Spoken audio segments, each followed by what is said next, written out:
है, मैं ये एक नया गाना आ रहा है और ये गाना एक सूफ़ी गाना है जिसमें हमने इसका नाम रखा है मेरे बुलेट बाबा मेरी ज़िंदगी।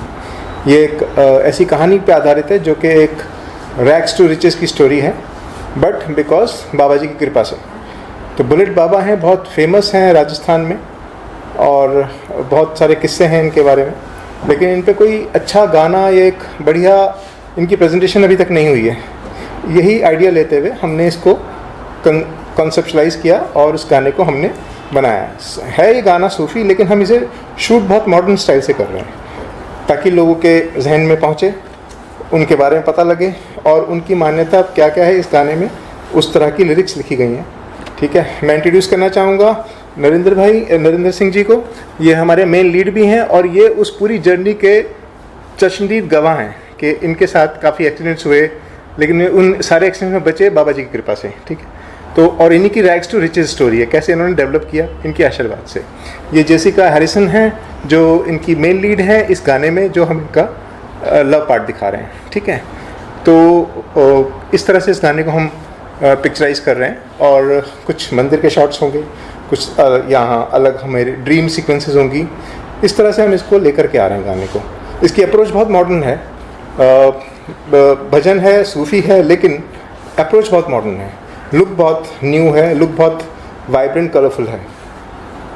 इतना हमारा इसको, और आप लोगों की हमें दुआएं चाहिए इसको करने के लिए। हाँ जी, मैंने बहुत सुना है बुलेट बाबा के बारे में। आई बिलीव कि ऐसी चीज़ें होती है, मिरेकल्स हैपन्स। एंड जैसे कि इन्होंने भी अपनी कहानी के बारे में बताया, तो I literally had goosebumps. तो मैं बहुत इंटरेस्टेड हूँ इस प्रोजेक्ट को जुड़ने, मतलब इस प्रोजेक्ट से ज्वाइन होने के लिए। एंड और हम लोग इनफैक्ट वहाँ पे जो टेम्पल है वहाँ पे भी जाके शूट करने वाले हैं। जी सर, सबने सुना होगा, बट मेरा अपना खुद का मानना है, ये मेरे साथ बीता हुआ है। मेरे 5 मेजर एक्सीडेंट्स ऐसे हुए हैं जिनमें मुझे खरोंच भी नहीं हुई, बट गाड़ी पूरी टोटली लॉस चली गई। तो कोरोना के बाद से ही मैं डाउन टू अर्थ जा रहा था। उसके बाद मैंने प्रोडक्शन में आने की कोशिश की, मैंने वेब सीरीज़ के लिए ट्राई किया, बट नहीं आ पाया। फिर मैंने एक दिन ध्यान में आया कि मेरे को ओम बनना के लिए सबसे पहले करना चाहिए, जो मैं मानता हूँ। उसके बाद मैं यूवी भाई से मिला, फिर नीतू जी से मिला और इन्होंने मुझे बहुत अच्छे लिरिक्स दिए। इससे पहले भी मैंने लिरिक्स लिखवाए 4-5 लोगों से, बट मुझे समझ नहीं आया। उसके बाद यूवी जी ने मुझे बहुत वो किया, आगे बढ़ने के लिए प्रोत्साहित, और इन्होंने ऐसा गाना बनाया कि मेरे पूरा दिमाग से ही अलग चला गया, अलग वे में जा रहा। जो आज तक ओम बन्ना या बुलेट बाबा को नहीं जानते थे, इस गाने के बाद इंडिया के हर कोने कोने में पहुँचाने की कोशिश कर रहा हूँ। मैं ये नहीं चाहता कि सब इसी को करे, लेकिन मेरी ये दिली इच्छा है कि सब इसको माने, क्योंकि मेरा अलग ही जा चुका है। जैसे आप कह रहे एक फिल्म बन सकती थी। फिल्म अलग चीज़ है, अभी आप लोगों तक और पहुंचती और होता तो देखिए उस फिल्म को, ताकि और समझते बाबा के बारे में, और आप वीडियो देख सकते हैं। फिल्म में गाने का एक सीमित टाइम होता है, 3 मिनट, 4 मिनट, 5 मिनट। गाना इजीली आप 3 से 5 मिनट सुन सकते हो, बट फिल्म देखने के लिए 3 घंटे 2 घंटे हर आदमी नहीं देना चाहता। और गाने को मैंने मॉडर्न लुक इसलिए दिया है क्योंकि हर बंदा इसको सुने, ना कि बस डिवोशनल सॉन्ग समझ के साइड कर दे। पूरा आप जब गाना रिलीज होगा आप सुनोगे, आप खुद बोलोगे कि पूरा मॉडर्न वे में गया है। तो शूटिंग वहाँ की शूटिंग होगी मंदिर के, सर ने कहा है। हाँ, मंदिर का विजुअल लिए जाएंगे, बट वहाँ सेटअप अलाउड नहीं होने के कारण वहाँ लिमिटेड शूट्स किया जाएगा। बाकी शूटिंग सारी बॉम्बे में कर रहे हैं हम। कहाँ कब बाबा के स्टोरी में बाबा कौन थे, क्या थे? अब बाबा ये ओम बन्ना एक इंसान ही थे जो 1988 में इनका एक एक्सीडेंट हुआ। जहाँ एक्सीडेंट हुआ उस पेड़ से वो बाइक टकराई, उसके बाद पुलिस स्टेशन इस बाइक को ले जाया गया और वो बाइक ऑटोमेटिकली दूसरे दिन उसी जगह पहुँच जाती है। ऐसा तीसरी बार तब हुआ जब जंजीरों से बांध दिया गया बाइक को, फिर भी वो उसी जगह पहुँच गई। और फिर इन्होंने गांव के लोगों के सपनों में आके इन्होंने बोला कि मेरा मंदिर बनाया जाए और मेरी बाइक मेरे पास ही रखी जाए। उसके अकॉर्डिंग ये मंदिर बना और वहाँ बाइक की पूजा भी होती है और फोटो की पूजा भी होती है। और आज जहाँ भी मैं उस रोड पे आज आप एक्सीडेंट देखो, वहाँ कोई आम जन हानि नहीं होती आज भी। सर देखा हमने मंदिर, वो ये जो घटना है काफी सुनी है, वायरल हुई है। तो ये जो मंदिर है ये इसके मतलब जिसका एक्सीडेंट हुआ उनके आज भी लोग हैं, उनकी फैमिली के लोग हैं? उनके बेटे हैं प्राकर्म जी, जिन्होंने हमें मंदिर के लिए शूटिंग की वो दे दी है परमिशन भी। उनकी माताजी का देहांत अभी कोरोना काल में ही हुआ है। और भी उनके फैमिली है चोटीला गांव में, उनका पूरा परिवार है, वही आज मंदिर की देखभाल कर रहा है। और मैंने तो बाबा जी को खुद को एक बार देखा एक्सीडेंट होते हुए, जिन्होंने जैसे मुझे बचाया उस गाड़ी से।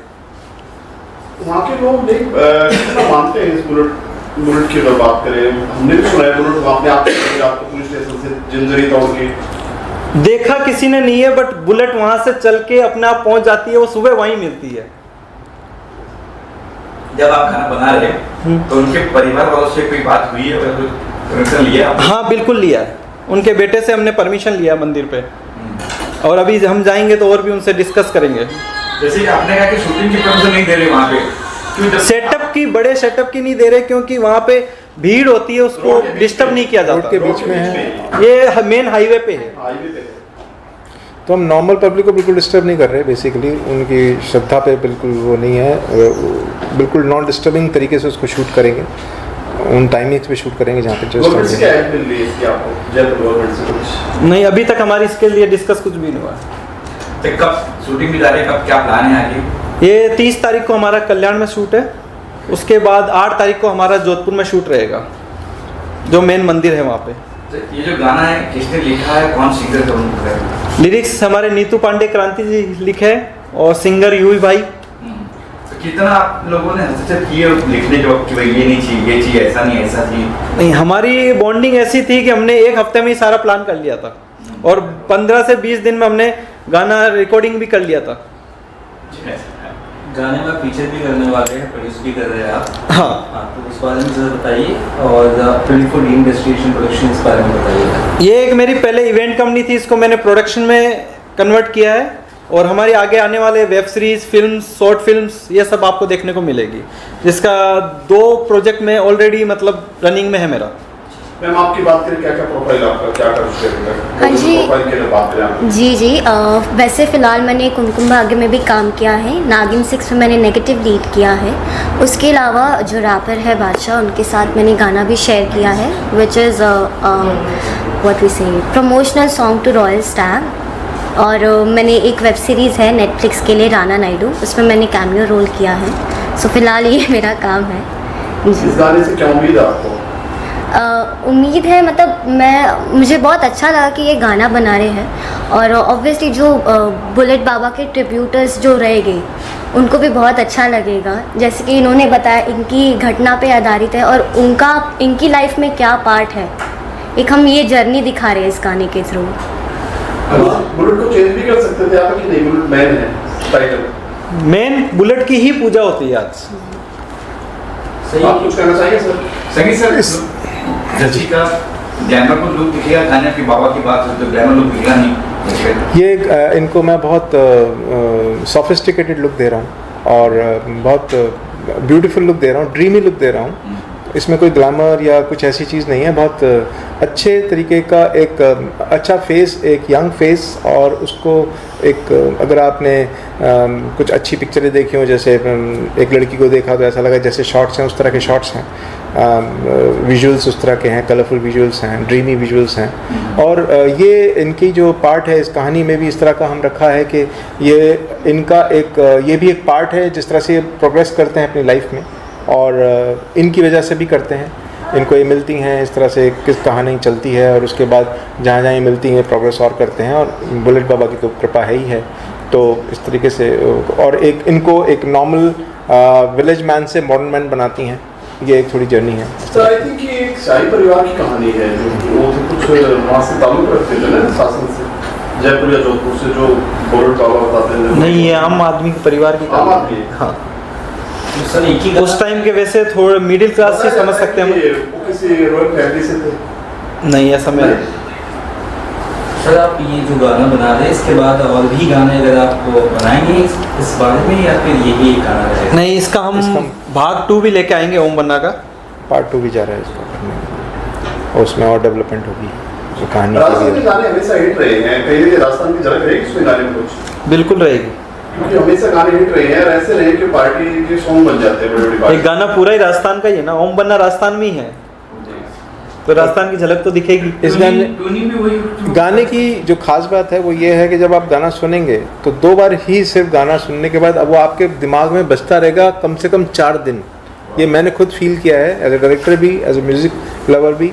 और जिसने भी गाना सुना है, एक बार भी सुना है, तो उसके दिमाग में बैठ जाता है गाना। एक होता है ना, जैसे गाना सुनते ही आपके दिमाग में आ रहा है क्या, मतलब सवेरे से लेकर शाम तक आपके दिमाग में एक चलता रहता है, वो फील है इस गाने में। और वो सबसे बड़ी चीज़ है किसी भी गाने को हिट करने के लिए, आई गेस। गाना जो गाया गया है जी। हिंदी जी में, तो अभी तक गा चुके हैं कि क्या? गाना बन चुका है, गाना रेडी है। कैसा, कितना जस्टिस दिया है इस गाने को पूरा जस्टिस मिला है और बहुत अच्छी आवाज़ है और बहुत अच्छे उसकी मीड है, उसके जो मुर्कियाँ हैं बहुत अच्छी ली हैं उन्होंने, और बहुत सूफ़ी फील आती है गाने की, और आपको लगता है कि आप इमोशनल होते हो उस गाने को सुन के। सबसे बड़ी बात यही है। गाने के बारे में देखिए, गाने के बारे में कहने से अच्छा कि मैं गा ही देता हूँ 2 लाइनें।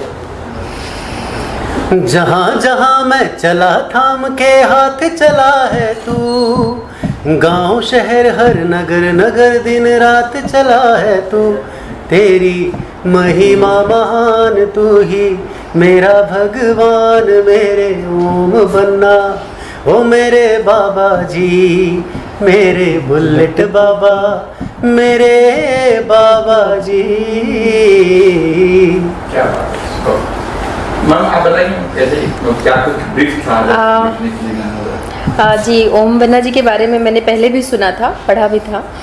और जैसा कि मेरे सामने कुछ भी लिखने के लिए आता है तो एक ब्रीफ होता है, एक सिचुएशन होता है। तो जब मुझसे नरेंद्र जी मिले तो इन्होंने मुझे अपनी स्टोरी बताई, और स्टोरी सुन के ही फील आया कि इस पे बहुत अच्छा लिखा जाएगा। एंड डेफिनेटली जिस भी देवी देवता के लिए लिखते हैं या किसी चीज़ में, तो उसमें पूरा इन्वॉल्वमेंट ज़रूरी होता है एक राइटर के लिए, क्योंकि जब तक आप उस चीज़ को अपना नहीं मानेंगे तब तक आप उसके लिए अच्छे लिरिक्स नहीं कर पाएंगे। तो मैंने उस स्टोरी को ऐसा फील किया जैसे ये मेरे साथ ही हुआ हो। एंड एक ब्लेसिंग रही ओम बन्ना की मेरे साथ कि बस एक बार पेन चला तो फिर अपने आप शब्द आते गए और गाना बनता गया। एंड कोई फीडबैक नहीं, कुछ नहीं, एक बार में इतना अच्छा गाना बन गया और उसको इतनी अच्छी कंपोजिशन मिली, इतनी अच्छी आवाज़ मिली कि वो मतलब एक बहुत ही मतलब डिफरेंट गाना है ये। ऐसा नहीं है कि बहुत सारे भजन आप लोगों ने सुने होंगे, बट ये हम इसको भजन जैसा नहीं, इसको जब भी सुनेंगे तो ऐसा लगेगा कि बस इसमें खो जाए। एक काफ़ी डिफरेंट टाइप का गाना बना है और लिरिक्स भी इसके बहुत अलग हैं, मतलब जुड़े हुए अपने आप से लगेंगे। जब भी सुनेंगे तो लगेगा कि बस ये हमारी कहानी है और मेरे साथ ओम बन्ना है। जब भाषा की बात करें, लैंग्वेज की बात करें, जी, लैंग्वेज वो मराठी टोन आ रही है, वैसे टोन आ रही है क्या? जी, थोड़ा बहुत तो लाना पड़ता है। मैं बेसिकली अयोध्या से हूँ तो मेरी हिंदी बहुत अच्छी है और मैंने हिंदी में काफ़ी काम भी किया हुआ है। तो ये गाना है हिंदी में, तो उसके लिए हमें ज़रूरी नहीं था कि हमें मारवाड़ी टोन लाना पड़े। जोधपुर की जो अपनी भाषा है, वहाँ की जो मातृभाषा है, उसको यूज़ करें। हिंदी का था तो हिंदी में ही लिखा मैंने। एक्चुअली मैं काटना चाह रहा हूँ इसमें ना, बहुत ज़रूरी था क्योंकि राजस्थान में ही ओम बन्ना जी को ज़्यादा जाना जाता है, माना जाता है। तो नरेंद्र भाई का कहना था कि जब गाना बनाया जाए तो वहीं तक सीमित ना रह जाए, पूरे भारत के लोग या जहाँ पे भी हिंदी भाषी लोग रहते हैं तो वो भी उनके बारे में जाने। तो इनका जो बेसिक आइडिया था ये था, तो दैट्स वाई वो इसके लिए हिंदी में करना पड़ा। और वो राजस्थानी है तो राजस्थानी को कुछ ऐसा लगा ना कि एक टोन आ जाए। नहीं, मैं इनके मतलब नाम को जितना कर रहा हूँ प्रचार उतना करना चाहिए, क्योंकि मेरे लिए बहुत कुछ किया है। कमर्शियल कितना है गाना? कमर्शियल एंगल से देखें, कमर्शियल एंगल से अगर देखोगे तो बहुत एकदम फिल्मी सॉन्ग है, बहुत मॉडर्न है। मतलब सिर्फ ऐसा नहीं, आप लोगों को ऐसा नहीं लगेगा कि एक भजन सुन रहे हो। अगर आप मैं भी सिर्फ गाया है, लेकिन आप रिदम और म्यूज़िक के साथ सुनेंगे तो आप कैमरा छोड़ के नाचने लगेंगे, मुझे ऐसा पूरी उम्मीद है। जैसे आपने कहा कि गाना अगर हिट होता है तो सेकंड पार्ट बनने वाला है, ताना देवी की फिल्म बनने है ताकि लोग और देखें। नहीं, इस पे फिल्म का मेरा कोई अभी नहीं है। पार्ट 2 बनना, ये पूरा मतलब मैं अपनी लाइफ पे ही बना रहा हूँ, जो मेरे साथ साथ घटित होता गया है। फिल्म का प्लान कुछ नहीं है कि आगे नहीं, फिल्म का प्लान नहीं है इसका। सर हमने सुना है कि प्रसाद में लड्डू और शराब चढ़ाई जाती है, इसका भी जिक्र इसमें है क्या? हाँ, इसमें नहीं, बट शराब चढ़ाई जाती है उनको आज भी, क्योंकि अपने ये जो ओम बन्ना है वो राजपूत है, और राजपूत में जो भी भौमिया हुए हैं, पित्तर से ऊपर भौमिया होते हैं, उनको शराब चढ़ाई जाती है। तो गाने में है कुछ सीन नहीं, ऐसा कुछ भी नहीं गाने में। देखिए, गाने हमारा को- जो मेन मकसद है, सॉरी, जो हमारा मेन है ये है कि हम ओम बन्ना के बारे में बताएं। शराब कुछ लोगों को पसंद है, कुछ लोगों को नहीं पसंद है, तो हम जो थोड़ी सी लोगों में निगेटिविटी ला दे, ऐसी चीज़ों को हम क्यों लोगों तक पहुंचाएं।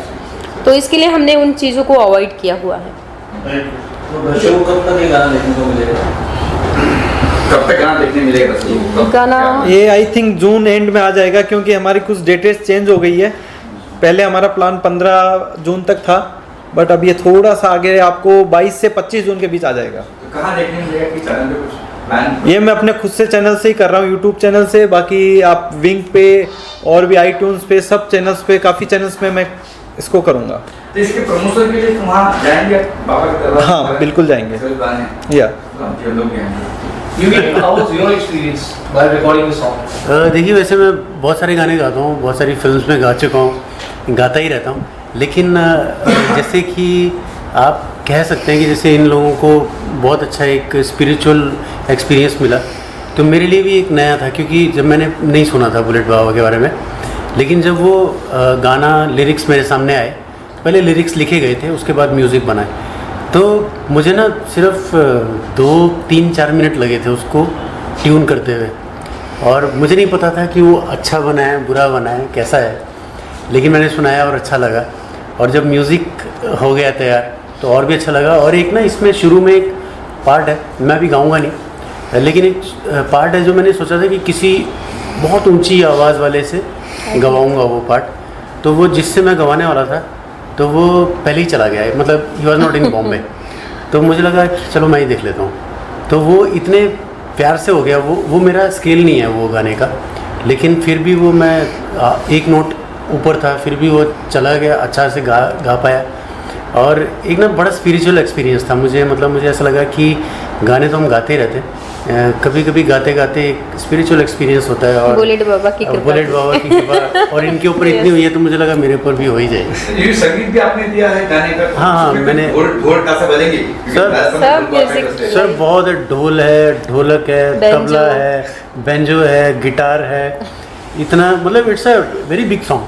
आप सुनोगे तो आप आओगे मेरे ख्याल से हमारी इसमें आने वाले हो ना आप शूट पे, तो शूट पे आप सुनोगे तो 100% आप डांस कर रहे हो।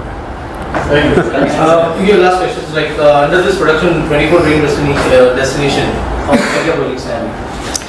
अभी फ़िलहाल हमारी वेब सीरीज़ है आगे, और फिर शॉर्ट मूवीज़ रहेगी, फिर आगे अगर अच्छा हमारा रहा तो फिर बड़ी फिल्म्स भी लाएंगे हम। किस विषय पर रहेगी शॉर्ट फिल्म या ऐसा फिल्म किस विषय पर? अभी मैं कहना नहीं चाहूँगा, बट मेरे कंटेंट डिफरेंट रहेंगे, जो मतलब फैमिली भी देख सके, कुछ भी बोल्ड में रखना नहीं चाहूँगा इसमें।